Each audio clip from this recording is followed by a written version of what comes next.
Attadale is a 30,000 acre estate up on the west coast of Scotland, the northwest. It's on a sea loch on the south side of Loch Carron.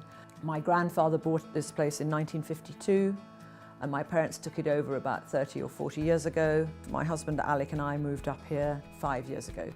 We've got some gardens that are open to the public. My parents have developed them over the last 30 years, but luckily they were started by the Victorians back in the last century. We've got 4 holiday cottages, again started by my mother some 30 plus years ago. There's stalking in the hills, so there's venison to be had. There's about 200 acres of flat country in the glen at the bottom, Attadale Glen, and these days it really doesn't stack up on its own, so we let that to a local farmer. And really the most exciting thing for the future of this estate is the hydro schemes. And over the last 4 years, say, we've been actually installing 4 separate hydro schemes. We have a share in one of them. The other 3 have been done by another company, but they actually pay us rental for the water. So it's a revolution in a sense, because it guarantees a serious income stream for the future.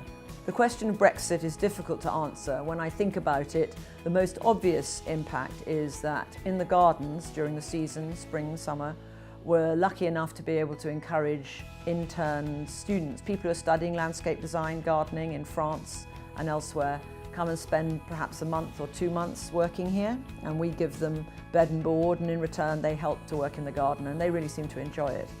And I suppose the impact may be that it won't be nearly so easy as it has been up till now. There's something called the Erasmus programme, which we know about here in the UK, and I wonder what's going to happen. We don't know. So we've had the benefit now for the last 3 or 4 years of having enthusiastic young people coming, and just how easy will it be after Brexit, we still have no idea. And I suppose I should say for other local businesses, I know the local restaurants and hotels, they all depend on young people coming over for the summer from Poland and elsewhere. And if they can't come, I wonder where they're going to turn, because perhaps locals aren't quite so, or there are enough young people who want to do those sort of jobs in the holidays.